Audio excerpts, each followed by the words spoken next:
புதிய குற்றவியல் சட்டங்களை மத்திய அரசு திரும்பப் பெற வலியுறுத்தி சட்ட நகல் எரிப்பு, டெல்லியில் பேரணி என அடுத்தடுத்து போராட்டங்கள் நடத்தப்படும் என வழக்கறிஞர் சங்கங்களின் கூட்டுக்குழு அறிவித்துள்ளது.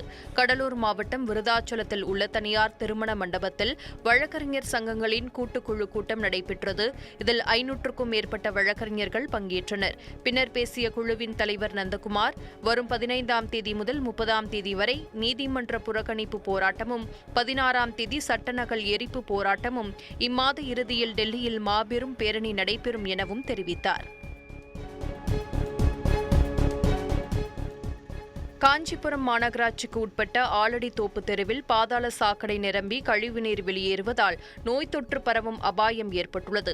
ஆலடித்தோப்பு தெருவில் நீண்ட நாட்களாகவே பாதாள சாக்கடை நிரம்பி கழிவுநீர் வெளியேறி வருவதாகவும், இதனால் சாலையில் செல்வோர் பாதிக்கப்பட்டுள்ளதாகவும் மக்கள் புகார் தெரிவிக்கின்றனர். மேலும் நெசவாளர்கள் அதிகம் வசிக்கும் பகுதியாக உள்ளதால் பட்டு சேலை செய்வதற்கான பாவு நூல் பிரிக்க முடியவில்லை என்றும், பட்டு ஜரிகை கருப்பாகி விடுவதால் சேலையின் தரம் குறைந்து வாழ்வாதாரம் பாதிக்கப்படுவதாகவும் மக்கள் வேதனை தெரிவிக்கின்றனர்.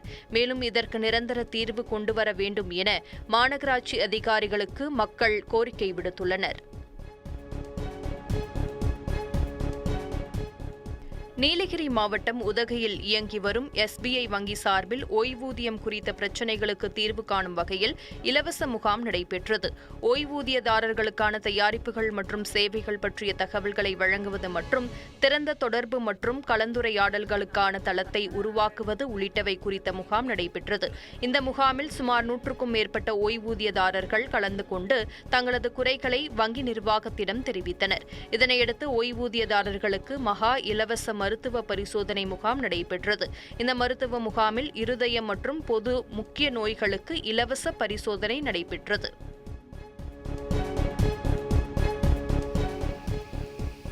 நீலகிரி மாவட்டம் பந்தலூர் சுற்றுவட்டார பகுதிகளில் பெய்து வரும் கனமழையால் அருவிகளில் நீர்வரத்து அதிகரித்து உள்ளது. கூடலூர் மற்றும் பந்தலூர் சுற்றுவட்டார பகுதிகளில் கடந்த சில நாட்களாக கனமழை பெய்து வருகிறது. இதனால் பல பகுதிகளில் அணைகள் நிரம்பி அருவிகளில் தண்ணீர் ஆர்ப்பரித்து கொட்டுகிறது. குறிப்பாக பந்தலூர் சாலையில் உள்ள அருவிகளில் தண்ணீர் ஆர்ப்பரித்து கொட்டும் நிலையில் சுற்றுலா பயணிகள் அருவிகளில் குளித்து மகிழ்ந்தனர்.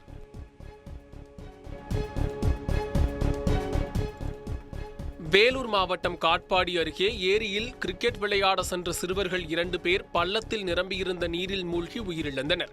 காட்பாடி திருவளம் அருகே வெங்கடேசன் என்பவரின் மகன்கள் ராஜா, ஸ்ரீசாந்த் ஆகிய இருவரும் ஏரத்தாங்கல் ஏரிக்கு கிரிக்கெட் விளையாட சென்றுள்ளனர்.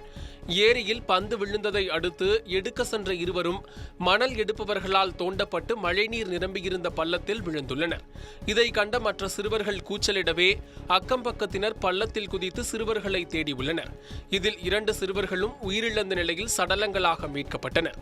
மேலும் சிறுவன் ஸ்ரீசாந்துக்கு இன்று பிறந்த நாள் என சிறுவர்களின் தாய் கதறி அழுதது காண்போரை சோகத்தில் ஆழ்த்தியது.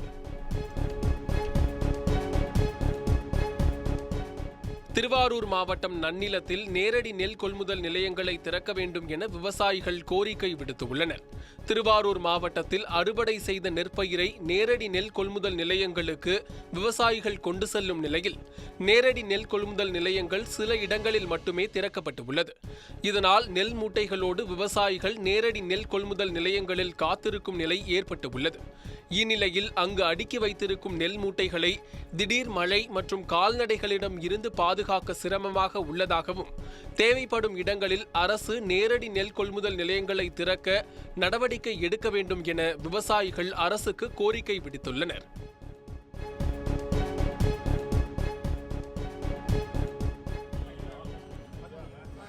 விக்கிரவாண்டி இடைத்தேர்தலில் திமுக வெற்றி பெற்றதை அடுத்து ராணிப்பேட்டையில் அமைச்சர் காந்தி பொதுமக்களுக்கு இனிப்புகளை வழங்கி கொண்டாட்டத்தில் ஈடுபட்டார். விக்கிரவாண்டி இடைத்தேர்தலில் திமுக வேட்பாளர் அன்னியூர் சிவா பெருவாரியான வாக்குகள் வித்தியாசத்தில் வெற்றி பெற்றார்.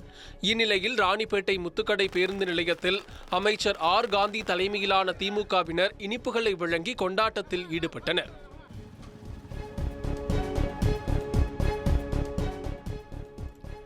மதுரை ஆவினில் பால்வளத்துறை அமைச்சர் ஆய்வின் போது சுற்றித் திரிந்த நாயால் பரபரப்பு ஏற்பட்டது. சாத்தமங்கலத்தில் உள்ள ஆவின் பால் பண்ணையை பால்வளத்துறை அமைச்சர் மனோ தங்கராஜ் நேரில் ஆய்வு செய்தார். பால் உற்பத்தி, பால் பதனிடுதல் உள்ளிட்ட பகுதிகளில் அமைச்சர் ஆய்வில் ஈடுபட்டபோது பால் பவுடர் தயாரிக்கும் பகுதிக்கு அருகே நாய் ஒன்று சுற்றித் திரிந்தது அதிர்ச்சியை ஏற்படுத்தியது. அது தொடர்பான வீடியோ வெளியான நிலையில் நாய் மூலமாக நோய் தொற்று ஏற்படும் அபாயம் உள்ளதால் ஆவின் நிர்வாகம் நாய்களை ஆவின் பால் பண்ணைக்குள் சுற்றித் திரிவதை தடுக்க நடவடிக்கை எடுக்க வேண்டும் என சமூக ஆர்வலர்கள் கோரிக்கை விடுத்துள்ளனர்.